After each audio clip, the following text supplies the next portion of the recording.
Guys, may prediction si kaibigan po. Nakakakilabot po itong prediction na mangyayari sa taong 2027. Kaya maghanda po kayo. Yung mga magagarang bahay, mayamang tao, at nakapagtayo, nakapundar ng magagandang mga bahay. Pakinggan po ninyo itong prediction ng ating kaibigan. Magugulat ka at nakakakilabot po ito. Kaibigan, bakit po, ano po ba ang ibig sabihin nyo? Na bakit nasabi niyo ang mga bahay po ng mayayamang tao? Ano po ba ang nakita ninyong impormasyon? Ano po ang mangyayari sa mga bahay na sinasabi po ninyo ng mga building?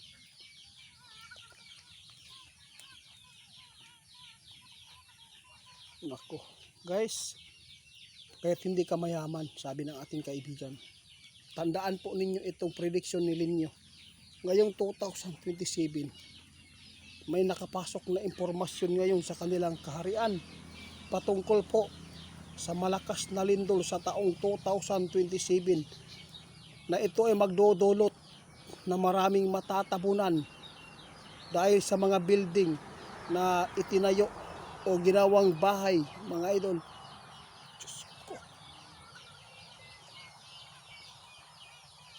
Nagbabala si Linyo sa inyo ngayon, mga idol. Itong prediction, ako, mangyayari daw ito sa taong 2027. Maraming bahay po daw ang mga guguho at maraming bahay na mga 4 story na bahay, mga idol, na kahit ano pa katibay ang pundasyon ay talagang iguguho yan sa pamamagitan po ng prediction ng ating kaibigan na ito po ang nakita nilang mangyayari sa taong 2027.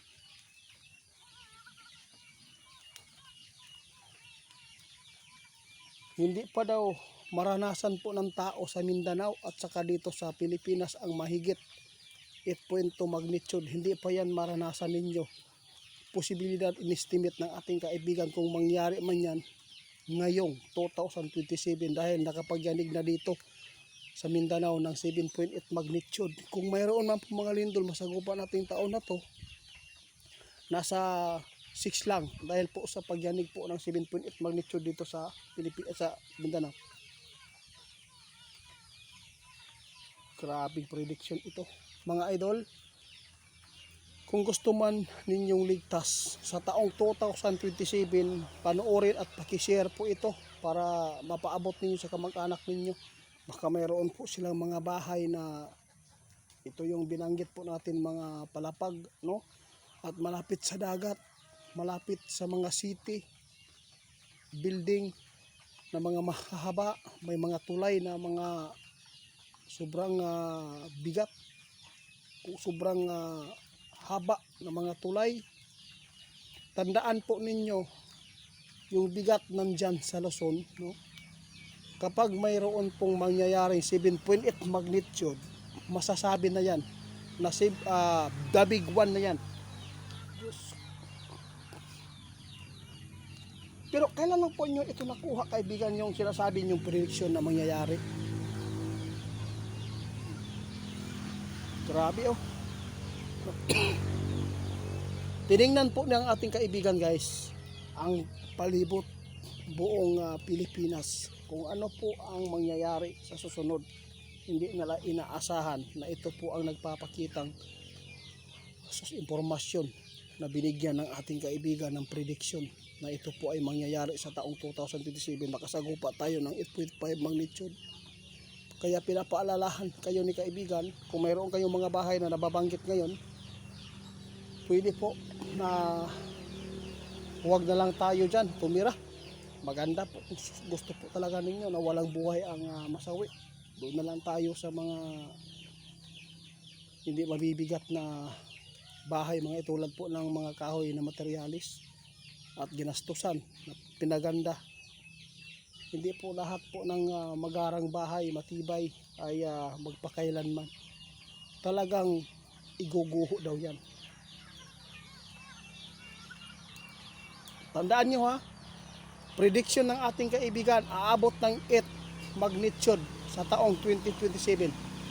Dahil po sa nangyayaring 7.8 magnitude dito, kasi alam po ninyo mga idol, itong lakas ng lindol, nakadepende yan.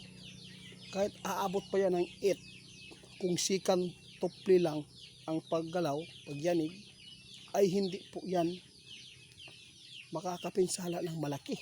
Yun po. Ito tama ka. Kaya paghandaan po natin yung 8. Ang 8 mga idol, kapag kahit 7.8 magnitude lamang, kung yanigin ka ng 5 minutes, talagang sira-sira talaga yung bahay mo yan. Posibilidad talaga na maubos yan pag malapit ka sa dagat. Kaya tandaan natin itong prediction Tandaan, pakishare ninyo mga idol. Huwag ninyong kalimutan itong prediction sa taong 2017, 2027. Tayo sinabi na po ng ating kaibigan ang mangyayari sa taong 2027 na mayroon pong malakas na lindol ang masasagupa na natin. Hinula ng ating kaibigan, walang lindol na aabot ng 8 magnitude dito sa Pilipinas. Kung mayroon man sa ibang bansa. Sige, salamat. Yun lang po mga idol, mag-ingat po tayo sa mga babala, Prediction nila ninyo ngayon. Mangyayari sa taong 2027 ang malakas na lindol. Sa ngayon, wala siyang nakikita dahil nakapagyanig po ang Mindanao ng malakas na lindol 7.8. Pero mag-ingat po ang Luzon at Visayas ngayon.